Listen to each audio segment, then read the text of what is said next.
Hey everyone, and welcome to this explainer. I am absolutely thrilled to have you joining us today. If you've ever felt like the world is just spinning a little too fast or things are getting way too chaotic, you are in exactly the right place. Today, we're unpacking some fascinating source material that maps out the fundamental tension in all of our lives. It's that massive friction between the heavy, super unpredictable reality of the outside world and the quiet but profound power of our own internal agency.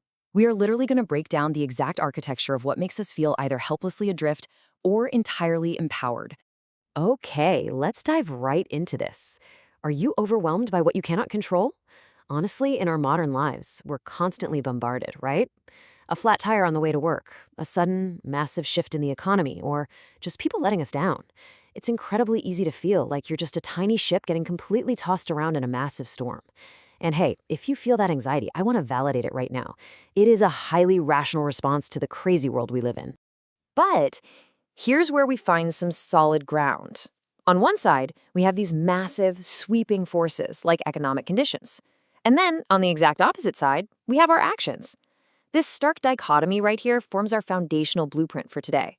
There is a rigid, very real boundary between external forces that just happen to us and the internal choices that originate from us. Understanding exactly where that boundary lies, that's the ultimate key to navigating your life. So, here is our roadmap for today. We'll kick things off with part 1, the architecture of agency. Then, part 2, what we cannot control. Moving into part 3, what we can control. And finally, part 4, embracing your personal agency. All right, part 1, the architecture of agency.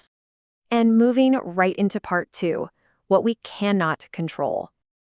Now, what's really interesting about stepping right into all this noise is that just by categorizing these chaotic items, we instantly drain them of their overwhelming power. Take biology, for instance.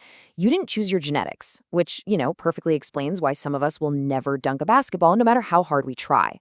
Under society, we're dealing with other people's opinions, fame, reputation, and those massive economic conditions. And environment, that covers the actual, literal weather. Looking at it like this really proves a point. Agonizing over these completely independent forces is just a losing game. They operate 100% independently of what you or I want. And it doesn't stop with the environment either. We also have to deal with uncontrollable outcomes. Things like the speed of your progress, the final end results, whether or not you actually receive any appreciation or recognition for your hard work. It's super frustrating, isn't it? It perfectly validates that sinking feeling that no matter how much effort you put in, you just can't magically fast forward your timeline to success or force people to applaud you. The universe ultimately dictates the final score. So let's take a breath and shift gears to part 3, what we can control. Let's step totally out of that storm for a second.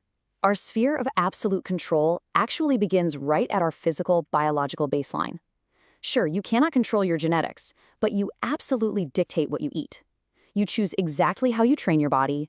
You prioritize your sleep. These 3 inputs are the literal physical building blocks of your agency. If you want to master the chaos out there, you have to start right here, with your own physical vessel. Now, once that physical baseline is set, we move into execution. Think of this as a giant if-then scenario. If you cannot control the final outcome, then what can you control? Well, you dictate this exact pipeline, the research, the planning, the preparation, and the daily actions you take. The universe might decide the final outcome, but you have absolute authority over the preparation. Zooming in even closer, we find the absolute core of your personal agency. It's this rapid-fire cascade of internal states. We're talking beliefs, values, thoughts, emotions, and decisions. Notice how they all flow together? You might not have any control over an external event, but you have ultimate, undeniable veto power over the meaning you attach to it. You dictate your attitude in response to bad weather or a painful rejection. This entire internal space, that is your true domain.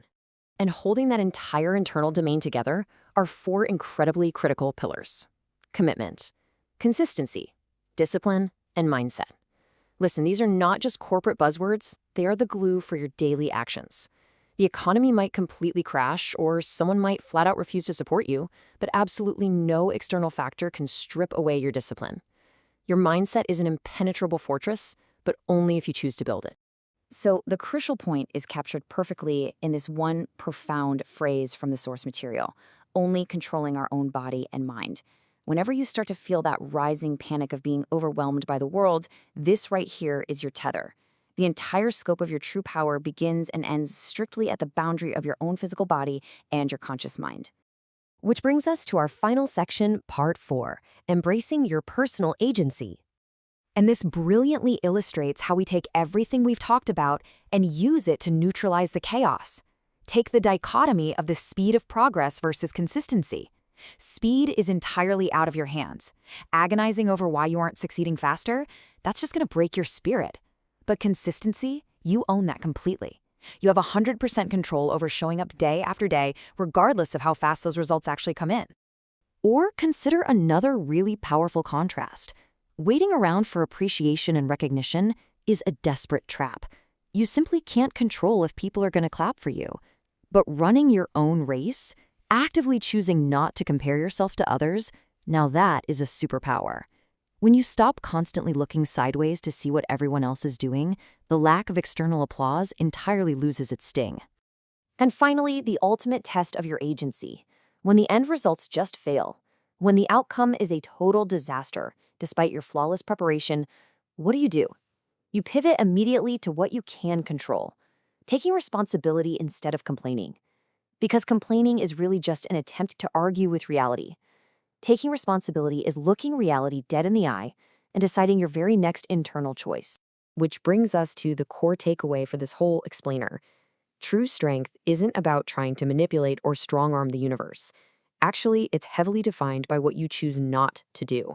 It means actively, intentionally releasing your grip on external factors and fiercely rejecting a victim mindset.